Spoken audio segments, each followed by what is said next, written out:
There's been some talk around the shop about a new regulation called 10 CFR 851, sometimes called the 851 rule, or just 851 for short.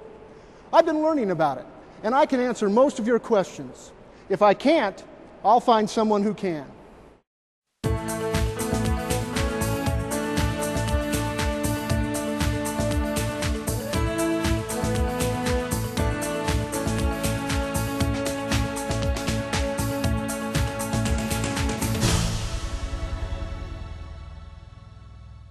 What is the 851 rule, and what does it mean to you as a worker for a DOE contractor or union? Here's the short answer. The 851 rule is a federal regulation, in the same way that 29 CFR 1910 is an OSHA federal regulation. Think of 851 as an administrative tool, a way of making sure that your work can get done safely. 851 can help workers, their representatives, and contract management look at safety hazards in a way that gets hazards fixed. Today, we'll take a broad look at what 10 CFR 851 means to workers and their companies. Let's start with a few general facts. The rule's title is Worker Safety and Health Program. It's the legal means for bringing the same regulations that OSHA uses and other best safety management practices into the workplaces of DOE contractors and subcontractors. It's the result of years of legislative and regulatory activity, including an amendment to the Atomic Energy Act, and finally, in 2006, final publication as federal law. Maybe you're wondering who's covered by 851 and what it really does. It covers every tier of workers, contractors and subcontractors. It applies to every contracted company working on a DOE site to fulfill a DOE mission. It does not apply to naval reactors or any radiation protection programs which are covered by other regulations. Here's what it does. 851 says that each contractor and subcontractor must have a worker safety and health program describing how its workers are being protected. 851 also says that workers and their representatives must play important roles. The program addresses all the 851 safety requirements. The 851 requirements were based on existing DOE safety and health directives and policies. Ones like the former DOE Order 440.1a, worker protection for DOE federal and contractor employees, and integrated safety management, or ISM. And, just in case contractor organizations don't provide a safe workplace, 851 also establishes a legal basis for civil penalties. Every contractor organization writes its own worker safety and health program to meet the needs of its own site or operation. DOE reviews and approves these programs. Programs for contractors doing construction focus on construction hazards. Programs for doing electrical work focus on electrical hazards. Of course, different kinds of work often overlap. Contractors working on the same site should be informed about their site's range of hazards and conditions, and coordinate with one another to work safely. What's expected of you, your union, and your company under a worker safety and health program? Let's find out. Under the 851 rule, contractors are responsible for planning work safely. And part of this planning is to establish processes that support the workers and the supervisors to do the work safely. Step number one is to define the work. Understand what type of work you're doing.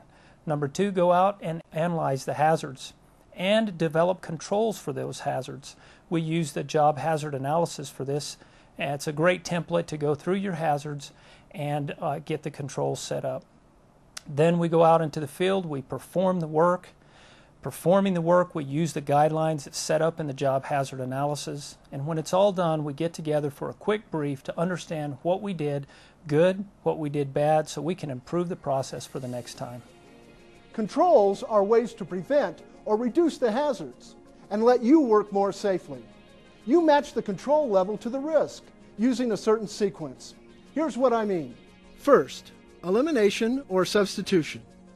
You can control some hazards by just getting rid of them or substituting something safer, buying a safer tool, for example. Second, engineering controls like ventilation and fire protection systems. Third, administrative controls. Sometimes you'll need procedures, warning signs, or entry control measures. And fourth, personal protective equipment. If the other controls aren't enough, you might need goggles, gloves, ear protection, or special clothing.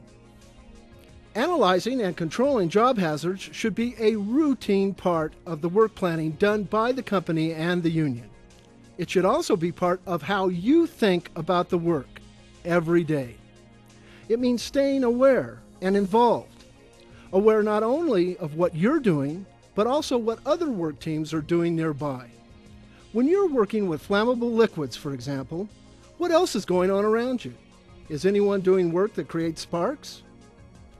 A key to planning the work is being proactive rather than reactive, identifying and controlling potential hazards before they become safety issues. Besides being involved in the collective planning of the work, workers also need to stay knowledgeable and informed about the full range of workplace hazards they might encounter. Often, the hazards of one kind of work might interact with those of another kind of work. How can your company ensure that workers stay informed? Think training, on-the-job training as well as formal training. Your training might cover electricity as well as construction and other topics too, depending on your work environment. When you stop and think about it, there isn't any kind of work that is not covered by some hazard-based safety training program. Now let's talk about who gets training and when. If you're a new worker, you must be trained before your first job assignment, or as soon as you're assigned to a job that will expose you to a hazard. Stay involved, stay current, and learn all you can from your company training. Seek follow-up training as directed by your management, and as often as you need it to stay sharp. Sometimes safety information is updated, or changing conditions reveal new hazards. In such cases, your company and union work planning process might show where extra hazards control training is necessary. You are responsible for staying current in your training and keeping your skills sharp. Your company is responsible for making the right kind of training available when you need it, and for ensuring that you get trained. A labor union might have several kinds of rights and responsibilities under the 851 rule. For example, unions have the right to negotiate how the applicable worker safety and health programs will operate. As a result of this negotiation, the union might play an important day-to-day role in how the program is implemented. As a worker, you can always request a copy of the worker safety and health program from your union representative or contractor. There's a recurring theme in our discussion of the 851 rule: rights and responsibilities. Each of us must make a personal commitment to work safely. Companies must commit to providing a safe workplace and establishing processes that allow the work to be done safely. Workers commit to using those processes. First of all, we go through a lockout, tagout, make sure everybody's aware of what we're doing.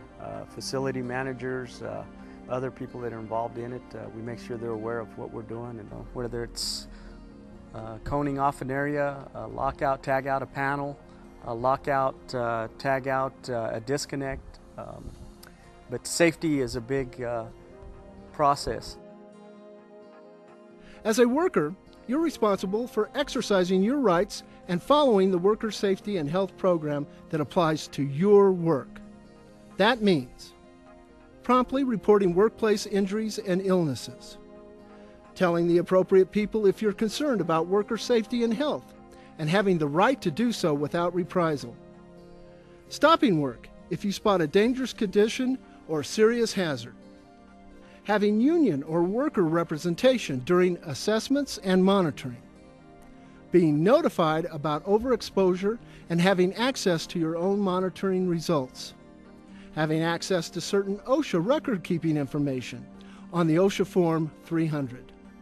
851 covers a lot of rights and responsibilities, and we can't list them all here. So check into the ones that apply to your workplace. Take the time to learn how your company meets its responsibilities and how you can meet yours. Exercise your right to keep you and your co-workers safe. What about the company's responsibilities under 851? Contractor organizations are responsible for the safety and health of their workforce. Here are just a few of the contractor responsibilities that are spelled out in 851. Get written programs in place and maintain them. Assign responsibility and hold people accountable. Communicate with workers and their representatives and respond to their concerns. Set up stop work procedures and ways that workers can decline to work when faced with serious hazards or imminent risk of death. Publish information about the worker safety and health programs, including rights and responsibilities. Display the worker safety and health poster in a place that's easily accessible to everyone. Get workers and their representatives involved in developing the programs. Get workers involved in identifying and controlling hazards. Accurately report every work-related injury or illness. Respond promptly to workers' reports or recommendations, and make sure workers have a way to report problems without fear of reprisal. Your supervisor or union representative can give you more information about company responsibilities under 851. Whenever possible, worker safety and health concerns should be solved at the worker level, within work teams and with representatives and supervisors. If worker-level solutions are impossible, you have the right to seek help through your company's or union's Employee Concerns Program, or the DOE Employee Concerns Program. The 851 rule provides for strong enforcement measures. Through DOE oversight, the rule authorizes civil penalties of up to $70,000, or contract penalties in the form of fee reductions, but not both for the same violation. But remember, our collective goal is to move away from reacting to safety problems, addressing them only after unfortunate events. Instead, let's be proactive in analyzing and controlling hazards. In other words, let's use the Worker Safety and Health Program.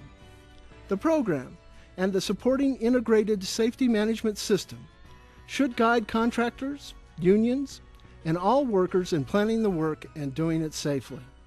As a manager, I encourage my employees to come to me and express their concerns or bring up any type of issues so that we are proactive in our decision making. We can all come to a decision in a meeting, walk the site, do whatever is necessary so that we address concerns before it becomes an incident.